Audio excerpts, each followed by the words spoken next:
साई कला क्रीडा मंच पिंगुळी कुडाळ आणि सखे सोबती दहीहंडी मित्रमंडळ पिंगुळी यांच्या वतीनं 27 ऑगस्ट रोजी सायंकाळी 5 वाजल्यापासून आनंदवन पिंगुळी तिठा इथं भव्य दहीहंडीचा थरार रंगणार आहे.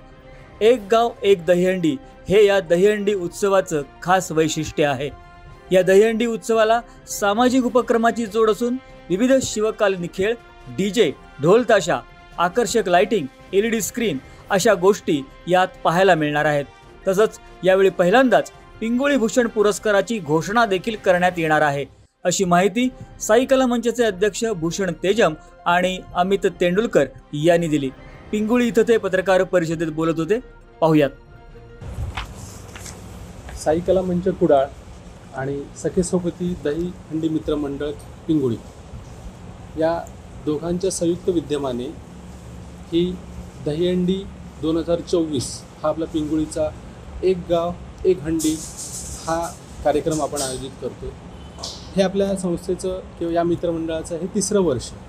या 3ऱ्या वर्षात नाविन्य म्हणून यावर्षी आपण जे काही खेळ लोप पावत चाललेले आहेत त्या खेळांचा, तसेच कोरोनाच्या काळावधीत ज्या डॉक्टर्सनी अपार मेहनत घेऊन आपल्या समाजाला जी मेहनत घेऊन आपल्या समाजाला वाचवण्याचा प्रयत्न केला, अशा डॉक्टर्स आणि अंगणवाडी सेविका आणि तसेच आरोग्य सेविका यांचा सत्कार. मागच्या वर्षी आपण स्वातंत्र्य सैनिकांचा सत्कार केलेला, यावर्षी या लोकांचा सत्कार करण्याचं ठरवलेलं आहे. असे बऱ्याचशे LED DJ आहे, LED स्क्रीन आहे, अशा बऱ्याच स्वरूपाचे कार्यक्रम, बऱ्याच स्वरूपाच्या गोष्टी आपण या दहीहंडीच्या माध्यमातून हे करणार आहोत.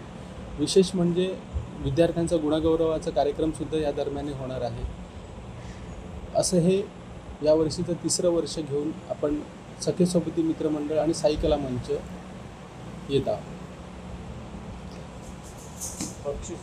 हो, यातलं पहिलं बक्षीस 25,000 आणि दुसरं 10,000 आणि तिसरं 5,000 या अनुषंगाने, आणि तसंच 6 थर लावल्यानंतर एक बक्षीस, 5 थर लावल्यानंतर एक बक्षीस, 3 थर लावल्यानंतर एक बक्षीस, अशी वेगवेगळी बक्षिसं आपण या संदर्भात दिलेली आहेत. आपला हा कार्यक्रम आनंदवन जे कॉम्प्लेक्स आहे, पिंगुळी म्हापसेकर तिठ्यावरती जे आनंदवन कॉम्प्लेक्स आहे, याचं जे भव्य पटांगण आहे, या पटांगणामध्ये होणार आहे. त्यामुळे पिंगुळीसहितच म्हणजे आत्ता ह्या प्रेस कॉन्फरन्सच्या निमित्ताने मी तुम्हा सर्व पत्रकार बंधूंना पण आवाहन करतो, निमंत्रण पण देतो. तसंच करून कुडाळवासीय किंवा सिंधुदुर्गातल्या सर्व श्रोतेगणांना किंवा प्रेक्षकांना मी आवाहन करतो की या कार्यक्रमाला उपस्थिती दर्शवावी. मैदानी खेळ घेतोय आपण, शिवकालीन युद्धतंत्र व मैदानी खेळांचा थरार असणार. त्याच्यानंतर नृत्याविष्कार असणार जे दहीहंडीसाठी असणार आहे. आणि सर्वात महत्त्वाची गोष्ट म्हणजे या सर्व उपक्रमाला, या दहीहंडीच्या उपक्रमाला आम्ही सामाजिक उपक्रमाची जोड दिलेली आहे, जी बऱ्याच कार्यक्रमामध्ये आपल्याला पाहायला मिळत नाही. आणि भूषण तेजम मगाशी म्हणाल्याप्रमाणे एक गाव एक दहीहंडी म्हणजे पूर्ण गावाच्या वतीने आमची एकच दहीहंडी आहे. म्हणजे पूर्ण पिंगुळीमध्ये तुम्हाला अन्य दहीहंडी मिळणार नाही. आपल्या मंडळामध्ये सर्व विभागातील, सर्व गावातील प्रत्येक वाडीतील सदस्य आहेत. काही जण आपल्या व्यस्त कामामुळे आता उपस्थित राहू शकले नाहीत, पण आमच्या या दहीहंडी उत्सवात सर्व गाव एकजुटीने हा दहीहंडी उत्सव आम्ही संपन्न करतो आहे.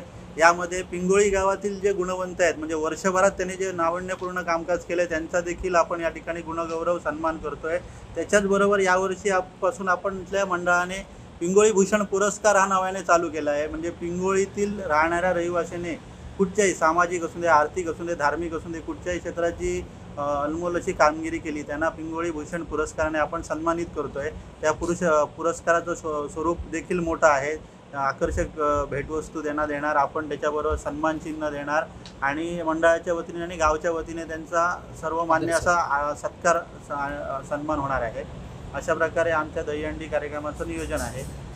जाहीर केलंय का कोणाला देण्यात? नाही, ते नाव गुप्त आहे. जे आमच्या सर्व म्हणजे ह्याचा क्रायटेरिया देखील असा केला आहे आम्ही की रॅन्डम पद्धतीने आम्ही 5 नावं काढली आहेत.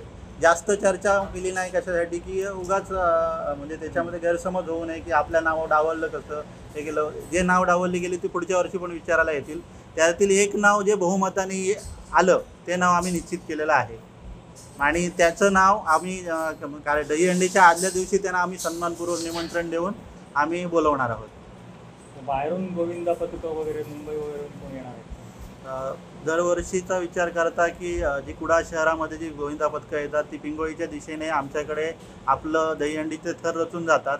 त्याच्यामुळे यावर्षी देखील ती दहीहंडी मंडळ संपर्कात आहे. त्यांनी देखील यावर्षी विचारणा केली की आपली दहीहंडी होणार का, तर त्या पद्धतीने त्यांचं नियोजन असतं. आणि पिंगोळी गाव परिसरातील वाडी वरवड्यापासून वेंगुर्ल्यापासूनची सर्व दहीहंडी, सावंतवाडी, बांधा या परिसरातील सर्व दहीहंडी पथकं या ठिकाणी सलामी देऊन जातात.